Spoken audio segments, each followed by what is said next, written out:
antitesis dari teori psikoanalisis.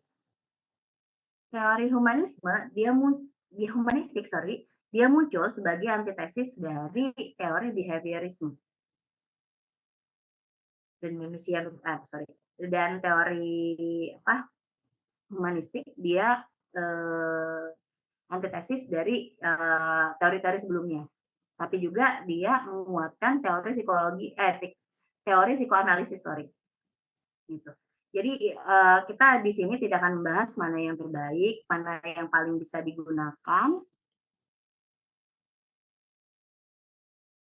mana yang paling mendekati, mendekati, apa sih namanya, pemikiran kita terhadap, eee,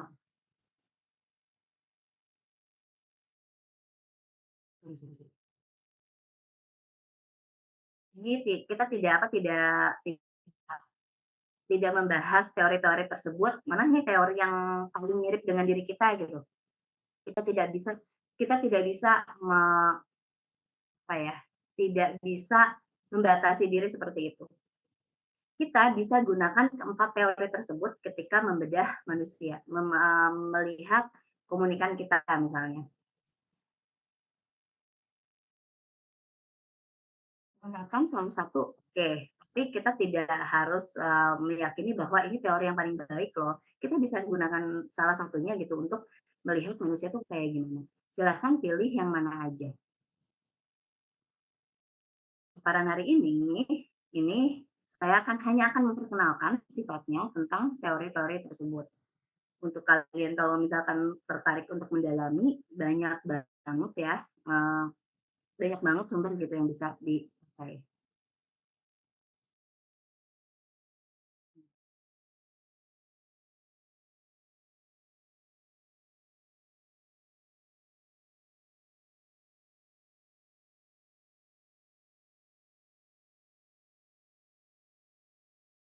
Oke, kita akan ngomongin teori yang pertama, yaitu teori psikoanalisa. Teori psikoanalisa ini dirumuskan dan dikembangkan oleh Sigmund Freud. Ini cukup terkenal gitu. Dan dia fokusnya pada struktur jiwa manusia. Ya, ngomongin jiwa. Menurut Freud, perilaku manusia, ini kan ngomongin perilaku ya, psikologi itu ngomongin perilaku, adalah hasil interaksi dari 3 subsistem dalam kepribadian manusia, yaitu id, ego, dan superego. Jadi ini, kalian bisa highlight ini kalau ngomongin psikoanalisa, ini pasti asosiasinya sama Sigmund Freud dan dia ngomongin struktur jiwa manusia, di mana dari teori ini meyakini bahwa perilaku manusia itu hasil dari interaksi antara id, ego, dan superego.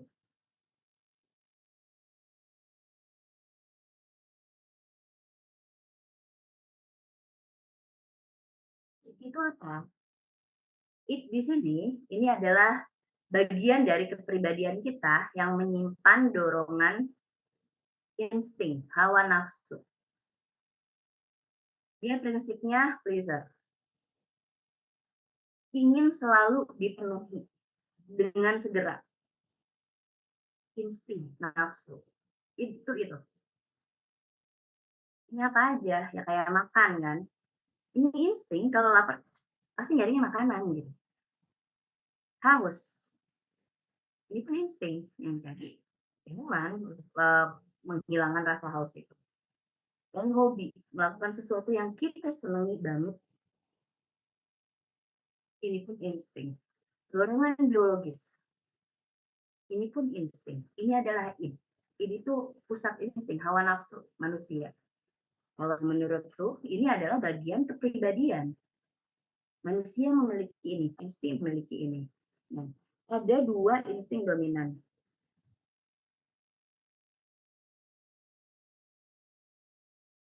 Yaitu yang pertama, libido. Nah, libido pun, saya rasa untuk di Indonesia ya, kata libido tuh mengalami peorasi gitu, mengalami perubahan arti. Sebenarnya libido secara garis besar itu bisa disebut sebagai, hasrat yang konstruktif gitu, tapi kayaknya kalau udah ngomongin libido, arahnya tuh ke arah yang lain gitu.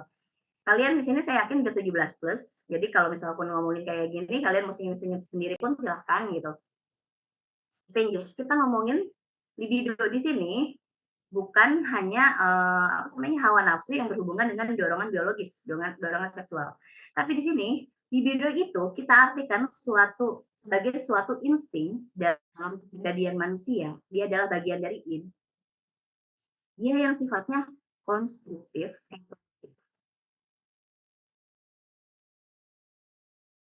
jadi ini sesuatu yang menyenangkan, hasrat nafsu yang menyenangkan gitu, bukan hanya dorongan biologis saja. Tapi kayak yang mendapatkan cinta kasih, itu insting loh, itu libido, insting yang positif.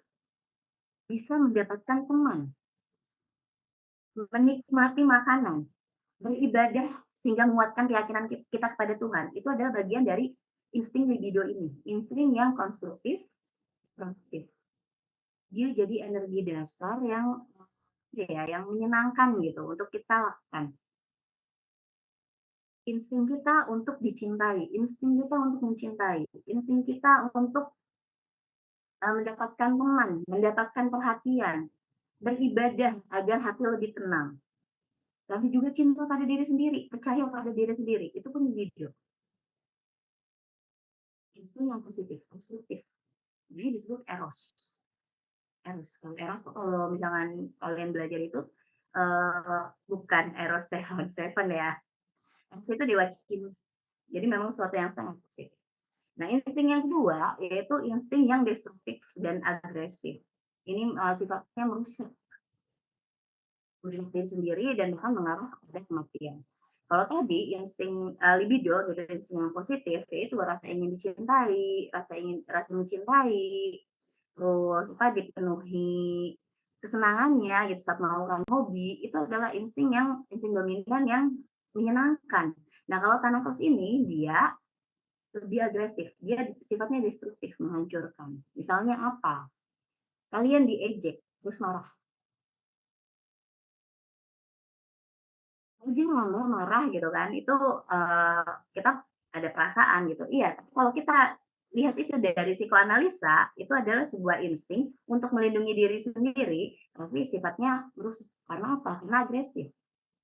Dia marah sambil menyerang misalkan ada, ini juga apa sih namanya, sorry, ada fisik gitu kan, menyerang secara fisik gitu pada orang yang mengejek kita gitu. Dia sifatnya destruktif jadinya.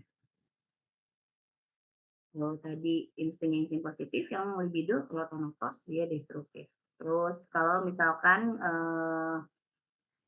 insting untuk apa namanya untuk mencintai, tapi mencintainya dengan terlalu gitu, yang muncul adalah